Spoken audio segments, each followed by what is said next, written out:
Quando a gente fala hoje sobre esse tipo de atendimento, você vê que a hotelaria, a hospitalidade, ela está indo para outros segmentos. Você vê hoje a hospitalidade, por exemplo, em consultório médico, Sim. você vê a hospitalidade no escritório de advocacia. Então, eles estão levando esse serviço, né, o concierge, o serviço de recepção, o serviço de wellness, né, para dar as boas-vindas para Sim, quem está sim. visitando. Então, a hospitalidade está ganhando outras dimensões e isso é interessante, o hoteleiro entender porque, primeiro, né, quem faz a opção de trabalhar com hotelaria, ele tem que ter em mente que é o servir, né? Sim. E aí, nesse servir, quem está buscando um hotel, ele está buscando o quê? Uma comodidade. Ele está saindo da casa dele, da rotina dele, fugindo de um estresse. Às vezes a pessoa precisa estar num burnout, está num problema de sobrecarregado, problema pessoal, e quando ele vai para um hotel, ele quer exatamente assim: acordar, o café está pronto, sair, quando voltar, o quarto está cheiroso, está perfumado, está arrumado. Ele quer ter um sorriso no rosto, alguém que se preocupa com ele. Então, é bom. Às vezes o hotel ele pensa em muitos detalhes, e eu sempre faço essa crítica construtiva, né?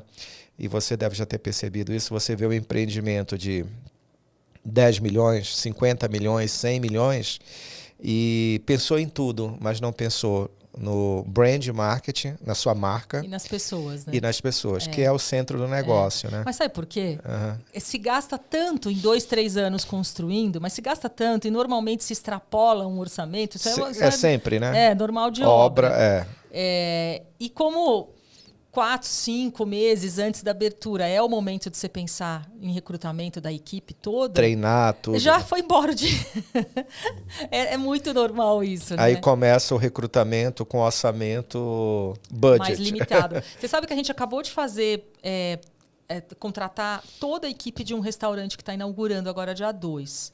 A gente contratou 34 pessoas para esse restaurante. E esse foi o meu primeiro cliente, de verdade, que eu percebi que fez todo o planejamento, pessoas estão no topo da lista deles. Que legal. Eles estão pagando um salário super legal. Para você ter ideia, a escala vai ser 5x2. Não, 6x2. 6x2? 6x2. Nossa, não diferente. É 6x1. As pessoas vão ter 2 folgas semanais.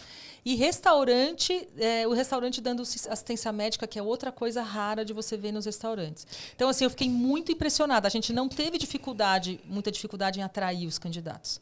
Porque a gente está trabalhando ali com qualidade de vida. Você está dando de volta para o profissional uma qualidade de vida para ele poder trabalhar bem, né? Eu acho que restaurante também é um ponto muito sensível, né? Porque na gastronomia, além da arte, você que gosta de cozinhar, então além da arte de cozinhar, você tem muita energia ali que você coloca naquele alimento, naquela estrutura. Muito amor e carinho, então, né? Aí você imagina uma pessoa que ganha mal, está com problema, trabalha sob estresse, sob pressão, cozinha é pressão total. Pressão, E aí tem uma folga por semana, que às vezes essa folga ela não é social, né? Então a pessoa também começa a ter esse afastamento da parte de família.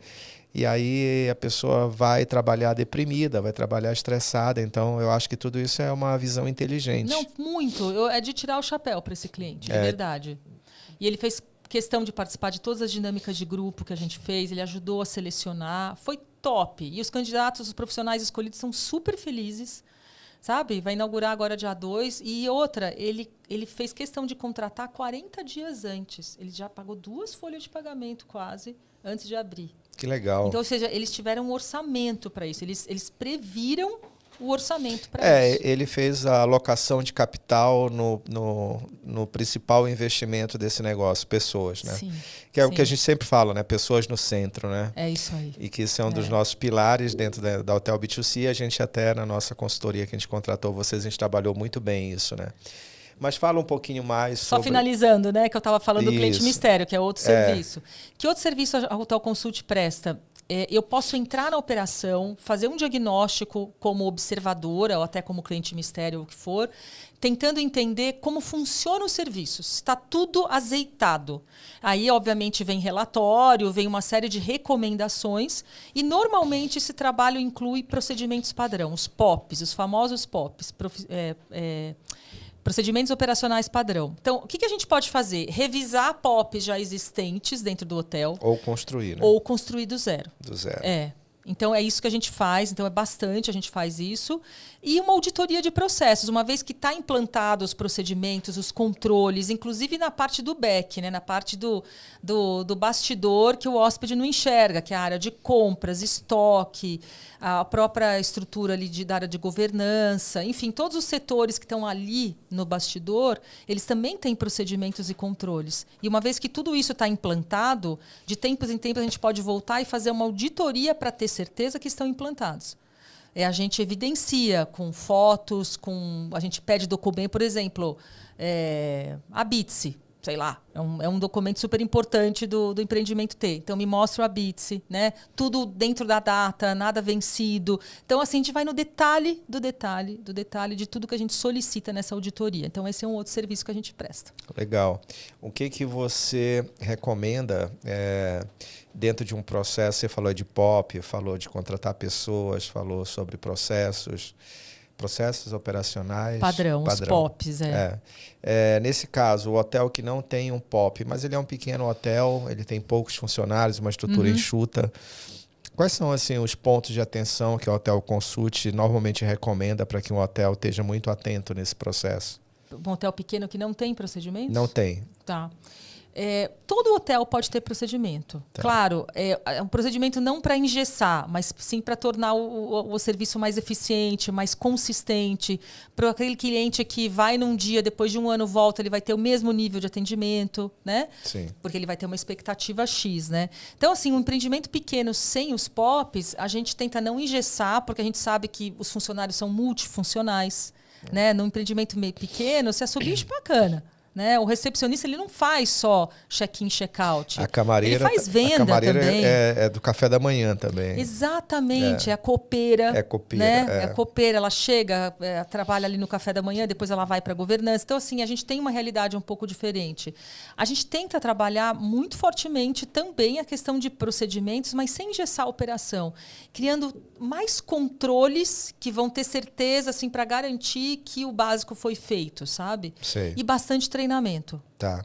A gente também atua nisso, né? Treinamentos. Então, essa parte que você falou de treinamento, então há uma atuação, porque quando vocês fazem o diagnóstico, aí não é mais um hotel pequeno, vocês fizeram lá o cliente misterioso, fizeram todo um diagnóstico com alguns planos de ações, e aí nesse plano de ação de atenção, o hotel pode contratar vocês para fazer esse treinamento? Pode contratar. Ele é presencial? Não, quando a gente vai implantar os procedimentos, isso já é um treinamento, tá? Treinamento técnico, dos POPs.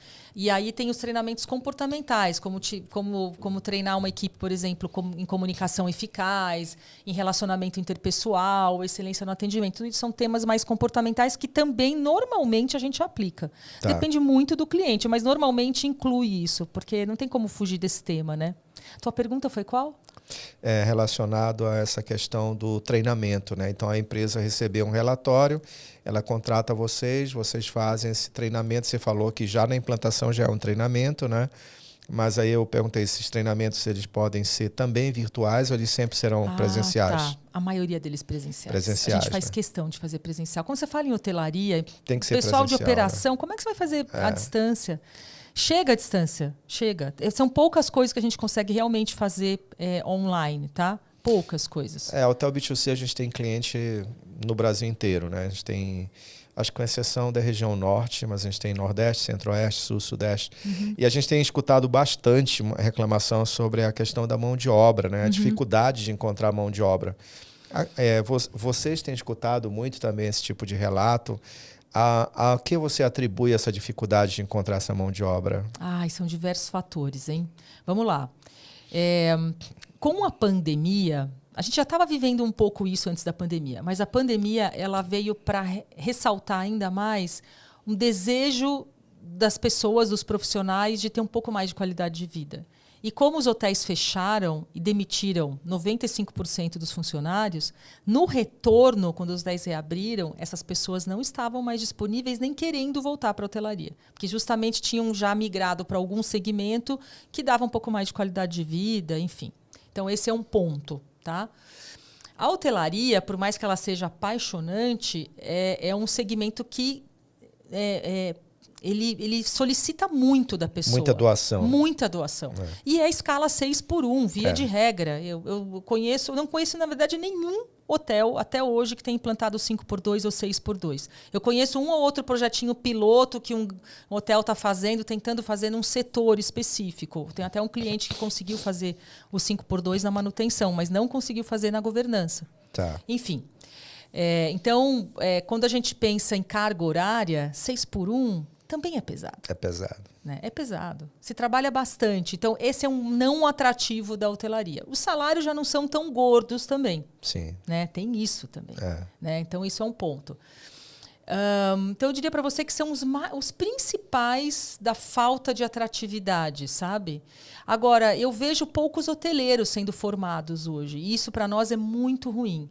Cada vez mais as faculdades têm tido menos alunos e cortado alguns cursos. Tem faculdade que tinha graduação, não tem mais. Tem curso tecnólogo. Graduação que eu digo é o bacharelado, né? Tem o curso tecnólogo e uma pós, por exemplo. Sabe, uma pós em gestão de hospitalidade, por exemplo, entende?